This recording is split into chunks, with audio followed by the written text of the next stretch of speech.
Nakatingin ka na ba sa mga mata ng taong mahal mo at nakakita ng estranghero na naninirahan sa loob?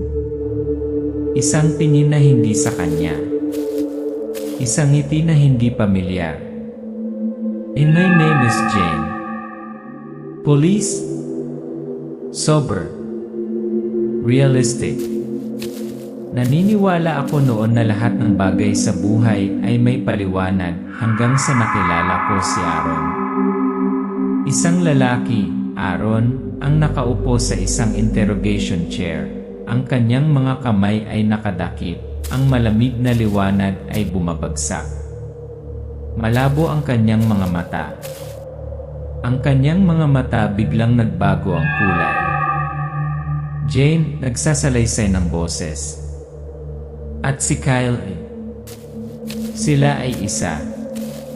Ngunit hindi isa. May dalawang taong nabubuhay sa katawan na yon. Si Aaron ang mahal ko. At si Kyle ang hindi ko mapagkakatiwalaan, ngunit hindi ko kayang iwan. Sinubukan kong ituring ito bilang isang sakit. Dinala ko siya sa isang psychologist, isang psychiatrist, kahit sa simbahan. Ngunit pagkatapos natuklasan ko na ang katotohanan ay mas nakakatakot. Jane, hindi ka dapat pumunta dito. Jane, mabagal, halos pabulong. Inutusan kaming imbestigahan ang isang bayan kung saan walang simbahan, walang asin, walang salamin, at walang nangahas na tumingin sa amin sa mata. Isang lugar kung saan ang lahat ng mga alituntunin ay walang kabuluhan. Kung saan ang dyablo ay hindi na nagtago. At kung saan ako ay nahaharap sa isang pagpipilian na hindi kailanman gustong harapin ng babae. Sino ang pipiliin? Ang lalaking may dalawang kaluluwa. O piliin ang kamatayan para manatili sa kanya ang huling natitirang sangkatauhan. The boy shouted, "Umalis na kayo." Dugo ang kamay na may hawak na rosaryo, hiyawan ng tao, sinag ng flashlight na kumikinang sa pumantikang mukha ng isang taga-nayon, patay ang ilaw. Jane, nanginginig ang boses, ngunit determinado. Ako si Jane. At ito ang kwento ng aking huling misyon ng pag-ibig na sinubok ng kadiliman at ng pagbangon ng isang mandirigma na kinailangan ng simbahan na isara upang magdala ng kapayapaan sa mundo. Ang pangalan niya ay Kyle at siya si Ginoong Baraw, ang mga ngaso ng mga demonyo sa anyo ng tao. Ginoong Baraw, millisecond so. Batay sa totoong pangyayari. Isang lugar na wala pang nakabalik para sabihin. Iniisip ko noon na ako ay isang makatuwirang babae. Isang pulis ang nagsanay upang makakita ng mga pahiwatig, mga tuwiran ng lohikal, hindi maimpluwensyahan ng mga emosyon. Ngunit pagkatapos ay umibig ako sa isang taong wala. O sa halip, nahulog ako sa isang taong may dalawang kaluluwa. Police office, flashback. Si Jane, bata, naka-plain na damit, ay pumasok sa conference room. Nakita niya si Aaron na nakatayo ng maayos. Bahagya silang ngumiti, puno ng pagmamahal ang kanilang mga mata. May hapunan sila. Maamo si Aaron, mahinang magsalita, inabot para ayusin ang kwelyo ni Jane. Jane, voice over. Si Aaron ang lalaking hinihintay ko sa buong buhay ko. Kalmado, disiplinado para siyang liwanag sa magulong mundong ginagalawan ko. Unang paghitabo, Evarie. Binuksan ni Jane ang pinto. Si Aaron ay nakaupo sa sahig, naka-earphone, nakangisi, naninigarilyo, uncharacteristic. Jane, nagulat. Aaron, anong ginagawa mo? Aaron, iba't ibang boses, mapaghamong mga mata. Hindi ako si Aaron. Ako si Kyle. At ikaw huli ka, Jane. Mga ingay ng kuryente, malakas na musika, malabong background sa paligid ni Jane. Jane, voice-over. Noong sandaling iyon, akala ko nagbibiro siya. Pero hindi pala. Bawat tingin, bawat kilos, bawat boses, hindi iyon ang Aaron na kilala ko. Krisis, psikolohiya. Binabalik-balikan ni Jane ang mga dokumento tungkol sa dissociative identity disorder, nanginginig habang nagbabasa, at sinabing, isang katawan, dalawang alaala. Ang isa ay naaalala, ang isa ay hindi. Interlude, nakatayo si Kyle sa harap ng salamin, gumuhit ng mga kakaibang hugis gamit ang itim na tinta.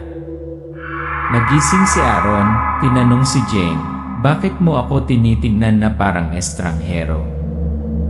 Jane, voice-over. Nagsisimula na akong magtaka. Sino ang iniibig ko?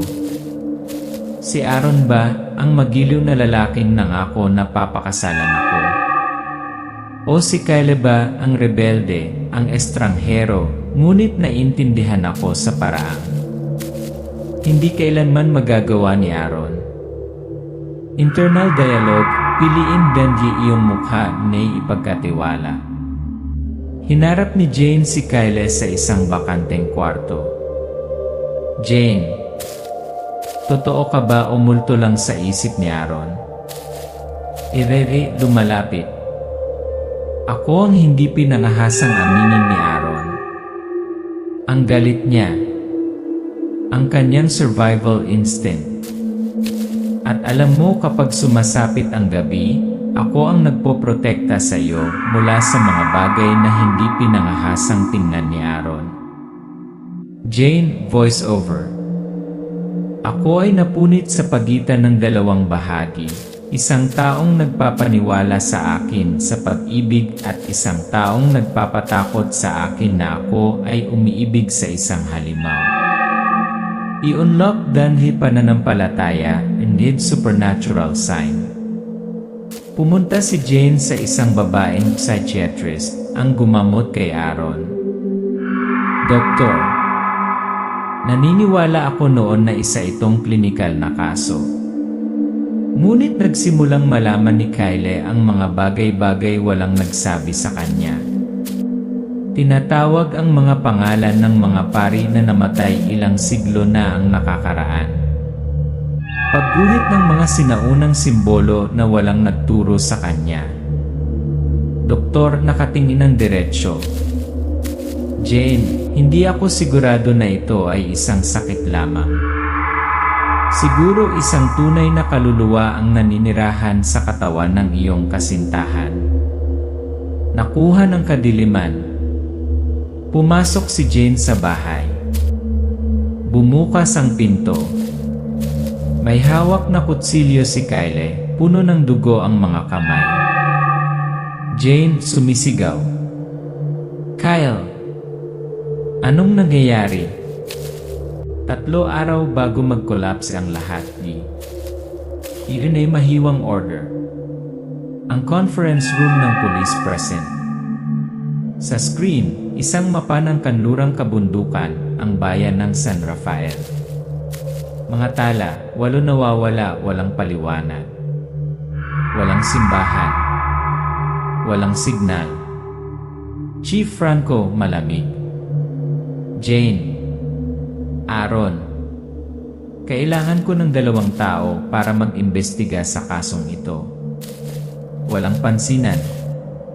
Walang pag-uulat sa punong tanggapan. Kumilos ng mag-isa. Jane, nag-aalangan.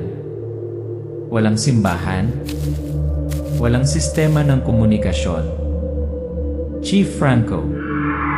Kaya ako pumili ng 2 tao. Isang peres ng slow responder. Isang malamig. Isang mainit.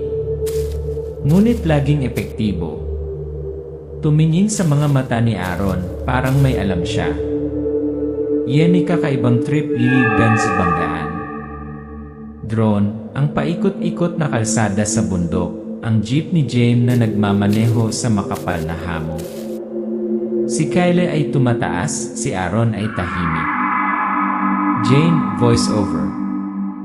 Walang nagbabala sa amin tungkol sa ang nakakatakot na katahimikan ng kahabaan ng kalsadang iyon. Ang tunog lang ng makina. At ang mga damdamin walang pangalan. Biglang may lumitaw na matandang babae sa gitna ng kalsada. Elaide, hahawakan ang manibela.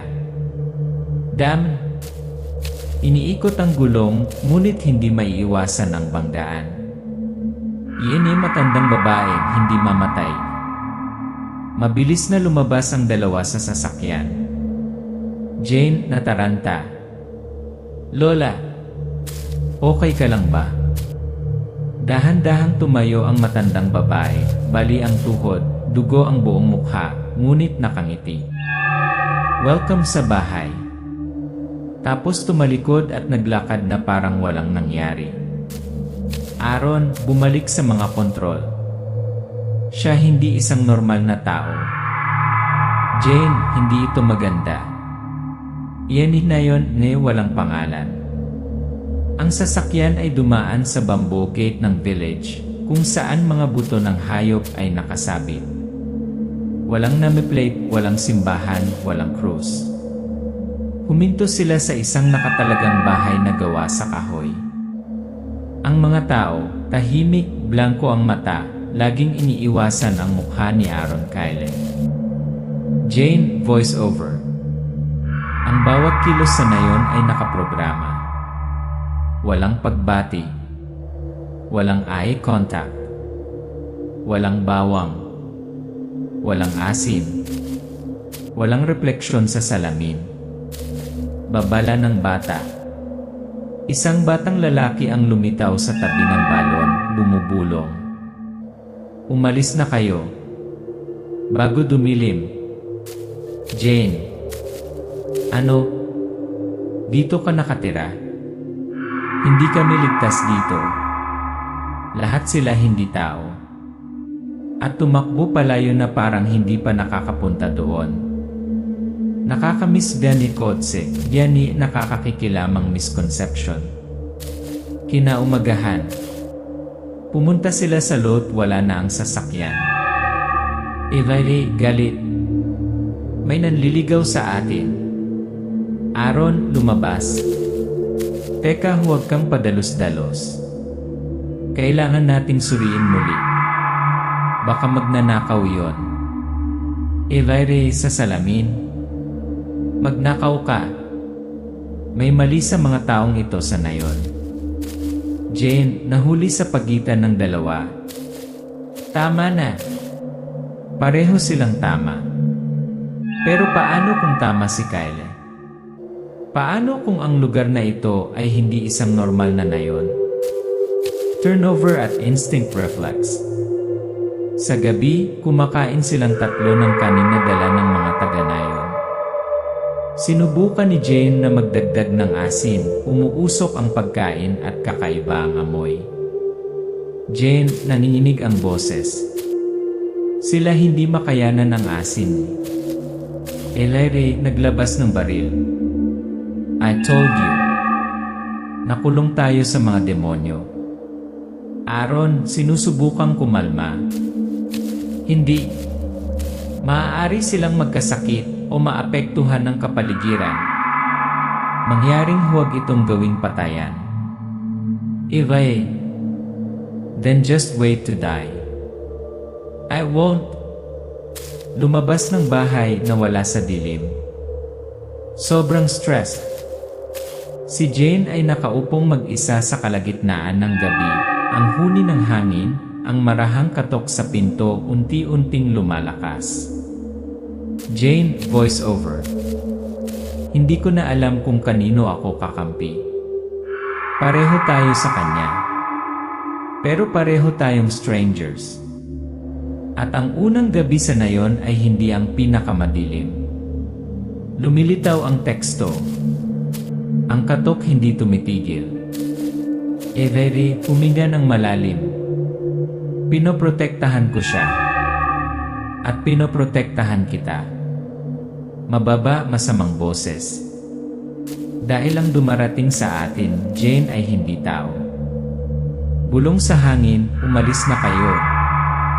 Isang buntong hininga at ang ingay ng mga shuffling feet. Iyan nakalimutang simbahan. May hawak na flashlight si Jane at naglakad kasama si Aaron Kyle sa masupal na kabubatan. Sa harap nila, isang lumang simbahan, natatakpan ng lumot, ang pintong bakal ay nakakadena ng maraming sapin. Dito ay may nakaukit na liwanag na nagniningning sa dilim. Jane, nanginginig ang boses. Simbahan? Ngunit sinasabi ng mga talaan walang simbahan dito. Aaron, nag-aalinlangan ang mukha. Siguro sadyang nabura ito sa mapa. Biglang sumulpot si Kyle, matalas ang mga mata. Erere, pabulong. Hindi sinasadya. It was sealed. Matandang pari, Dennis Secret Keeper. Sa loob ng madilim na simbahan, biglang nagsindi ang mga kandila. Isang matandang pari ang lumabas sa dilim, ang kanyang mga mata ay nakakaunawa ngunit madilim. Pari, bumalik ka na, Kyle. Pero nakakapit pa rin ang espiritu sa katawan mo. Jane, nagulat. Paano mo nalaman ang pangalan niya? Si Aaron ay... Pari, nagagambala. Hindi. Ang mahal mo ay si Aaron. Pero ang napili ay si Ginoong Baraw. Flashback, katotohanan inaivayo. Ang batang si Kyle ay hinila mula sa kanyang ina ng mga lalaking nakaitim. Siya ay umiiyak, ang kanyang ina ay sinapian, ang dila ng ahas ay lumalabas sa kanyang bibig. Dinala ang batang si Kyle sa isang underground na monasteryo, sinanay ng mga pilak na sandata, pag-aaral ng mga sinaunang wika, pakikipaglaban sa mga supernatural na nilalang. Pari, voice over. Si Kyle ang nag-iisang anak na nakaligtas sa ritual ng paglilinis. Dinadala niya sa loob niya ang primordial na liwanag, ang tanging bagay na makakasira sa mga sinaunang aswang. Ngunit nang masira ang digmaan, tinatakan namin ang kaluluwa ng mandirigma sa isang katawan ng tao, upang mabuhay muli. The broken sword, yan ay liwanag ng lift. Dinala sila ng pari pababa sa basement. Doon, ang isang espada ay nabasag sa 3 piraso, inilagay sa isang kahoy na kahon na may anting-anting. Bilangguan. Upang muling pagsamahin ang espada, dapat mong alalahanin ang liwanag na nagpanday nito. Hindi apoy ngunit dalisay na kalooban. Ang iyong alaala ang huling pugon. Eleve na may lubog na mga mata. Wala akong naalala. Faith ampersand faith, pagpili ay pagitan ng pag-ibig ay buhay. Mag-isang nakaupo si Jane sa sulok ng simbahan. Sa labas, nagsimulang bumuhos ang ulan na parang latigo. Tiningnan niya ang putol na espada at si Kyle na parang estatwa. Jane, voice over. Hindi ko akalain na ang pagmamahal sa isang tao ay nangangahulugan ng pagsasakripisyo ng ibang tao sa loob niya. Kung ganap na bubuhayin si Kyle, maaaring mawala si Aaron. Magpakailanman. Pari, lumakad pasulong. Maaari kang pumili. Tawagan ang pangalan ng mahal mo para mapanatili ang mas malakas na kaluluwa. Ngunit bilang kapalit, mawawalan ng napiling mandirigma ang sangkatauhan. Choice ampersand awakening.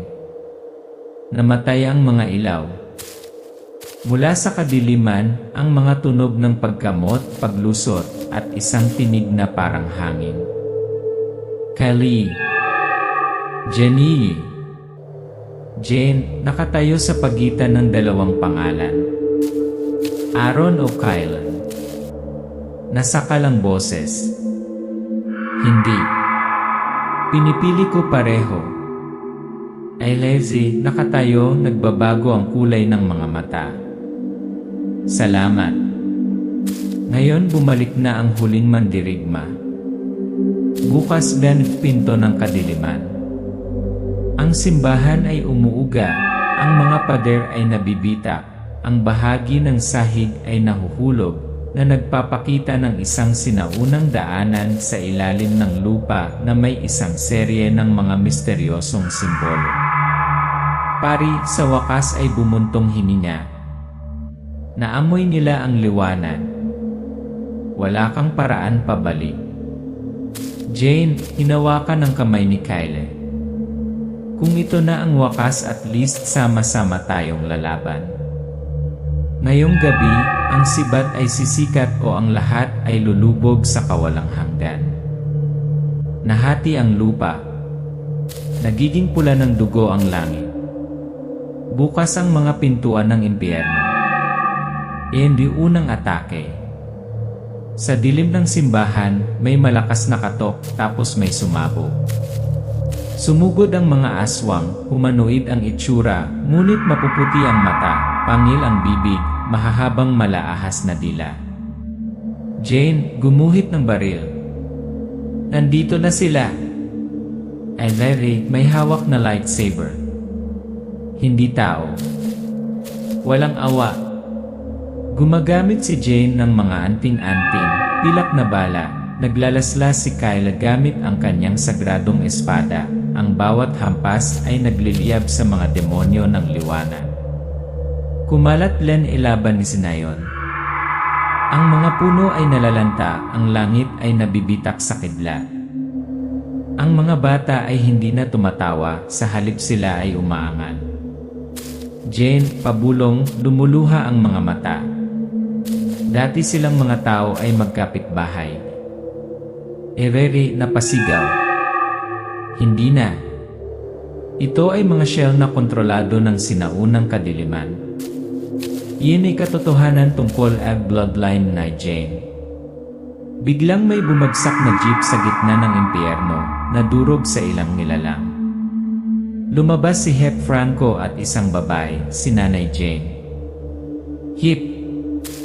Tapos na tayo para tapusin ito. Jane, nagulat. Mom! Bakit ka nandito? Nanay Jane, nanginginig ang mga kamay, nanginginig ang mukha. Dahil ikaw ang huling inapo ng tagabantay ng liwanag. Flashback, ang batang nanay na si Jane, na nakasuot ng robe ng pari, nakikipaglaban sa tabi ng kanyang ama laban sa mga aswang, ay nasugatan, iniwan ang kanyang anak upang protektahan ang sagradong espada. Hepe, mahigpit. Jane, dumadaloy sa loob mo ang dugong minsang nagbuklod sa mga pintuan ng impyerno. Ikaw lang ang makakapagsara nito. Elit kapanalig, eli sakripisyo. Plano ng grupo na tamaan ang puso ng pugad, ang lugar na malalim sa kabubatan, kung saan inilibing ang sagradong templo. Jane, pupunta ako. Hindi mo kailangang ipagsapalaran ang iyong buhay. Jane, kung hindi ako pupunta, mamamatay tayong lahat. Pinili kong makipag-away sa iyo, remember. Hinati-hati ng grupo ang kanilang mga sandata, anting-anting, silver crossbows, sagradong espada, banal na bala. Binigyan siya ng ina ni Jane ng isang vial ng sagradong dugo, ang dugo ng nakaraang gatekeeper, na maaaring mag-activate ng hadlang. Magandang laban, Tower Darkness. Dumaan ang grupo sa patay na kabubatan, nakikipaglaban sa mga aswang, dambuhalang ahas na umaangat mula sa lupa. Ginagamit ni Kyle ang kanyang magaan na espada para hiwain ang tiyan ng ahas. Isinaaktibo ni Jane ang sagradong alindog na lumikha ng isang kalasag upang harangan ang liwanag. Hip! Bilisan mo! Nagbubukas na ang mga pintuan ng impyerno. Jane, nakatayo sa harap ng ceiling stone. Sa liwanag sa aking dugo tinatakan kita. Isang malakas na pagsabog. Kumalat ang puting liwanag. Isang panghuling aswang ang sumugod.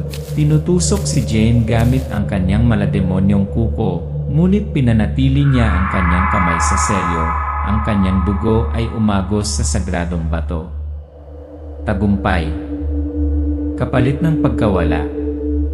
Pagkatapos ng pagsabog, tahimik ang lahat. Bumagsak si Jane. Tumakbo si Kyle papunta sa kanya, niyakap siya. Umiiyak ang nanay ni Jane. Tumingala si Hepe sa langit, tumigil na ang hangin. Jane, pabulong. Kami nanalo, tama. Elijah, nabulunan ng boses. Pero ikaw, hindi ako sigurado kung makakasama mo pa rin ako. Jane, kung sino ka man, Kyle o Aaron, pipiliin ko pa rin maging isa. Nagsimulang lumiwanag ng husto ang liwanag sa katawan ni Kyle. Sumanib ang liwanag kay Jane. Ang kanilang mga kaluluwa ay konektado. Nakapagpili na. Ngunit hindi talaga nakasara ang pinto. Huling sibat. Kulay abong bukang liwayway. Sa mga guho ng ceiling temple, lumuhod si Kyle sa pagitan ng tatlong fragment ng sagradong espada. Elijah, mababa ang boses, hindi nagalit sa kanyang mga mata. Hindi kailangan ng mundong ito ng dalawang sarili sa isang katawan. Panahon na para maging isa. Nakatayo sa likuran sina Jane at Aaron, nasaksihan ang liwanag na kumakalat mula sa dibdib ni Kyle, na bumabalot sa tatlong pira-piraso ng espada. Nagsanib ang espada. Ngunit nagsimulang kumuha ng enerhiya mula sa sariling katawan ni Kyle. Jane, natatakot. Kyle, tumigil ka. Mawawala ka. Evere, mahinahon. Hindi ka pa ganap na umiral. Hanggang ngayon. Yanhi panghuling laban, Panginoong Aswang. Nanginginig ang lupa. Mula sa lupa, isang dambuhalang nilalang, si Lord Aswang, ang bumangon. Kalahating tao, kalahating paniki, katawan ng ahas, ang mga mata ay mapula gaya ng nagmiminas na uling. Elijah, may hawak na espada, lumingon kay Jane. Ang pagprotekta sa iyo ang tanging dahilan kung bakit ako nagising. Aaron, lumalabas saglit. At ang pagprotekta sa sangkatauhan ang dahilan kung bakit tayo ay isa. Kyle lunges at the Demon King, delivering the final blows with his sword of light. Si Lord Aswang ay umuungay na naghatid ng huling suntok, tumagos sa balikat ni Kyle. Ngunit hindi niya inaasahan na ito ang sandaling bumulusok ang espada sa kanyang puso. Ang liwanag ay sumisikat, sinusunog ang kadiliman. Paalam, pag-iral-ibi, pagwala. Natumba si Kyle sa mga braso ni Jane. Huminto ang hangin. Sumilip ang araw sa madilim na ulap. Jane, humihikbi. Hindi ka pwedeng umalis ng ganyan lang, Erere, umiti ng mahina. I'm not dead. I'm just sleeping inside, Aaron. Hanggang sa kailangan mo ako ulit. Nakapikit ang mga mata. Paalam, Jane. Nagliwanag ang katawan ni Kyle. Pagkatapos ay natunaw sa dibdib ni Aaron, parang puting liwanag na nawawala. Binuksan ni Aaron ang kanyang mga mata, kalmado, buo. Wala na si Kyle, pero si Kyle pa rin. Paalam, gili sertipiko ng survival. Sumulat si Jane sa kanyang kwaderno sa muling itinayong simbahan. Mahina ang hangin, maaliwalas ang kalangitan. Jane, may mga taong umiiral hindi dapat itala sa mga aklat ng kasaysayan, kundi para tahimik na pigilan ang mundo sa pagguho. Si Kyle ay hindi ang kadiliman. Siya ang liwanag na ikinulong ng takot. At si Aaron, kung saan matatagpuan ng liwanag na yon ang huling kapayapaan. Open ending, dalawang bagong kaluluwa. Naglalaro ang mga bata sa naligtas na nayon. Isang batang lalaki ang tumitingin sa salamin, ibang mukha ang refleksyon. Ang batang lalaki. Hindi nila alam na may mga pintong hindi nagsasara. Lumingon si Jane sa bata, naghihinala ang mga mata nito. Hindi lahat ng demonyo ay nagmula sa impyerno. Ang ilan ay ipinanganak mula sa kalungkutan sa loob natin. Wakas.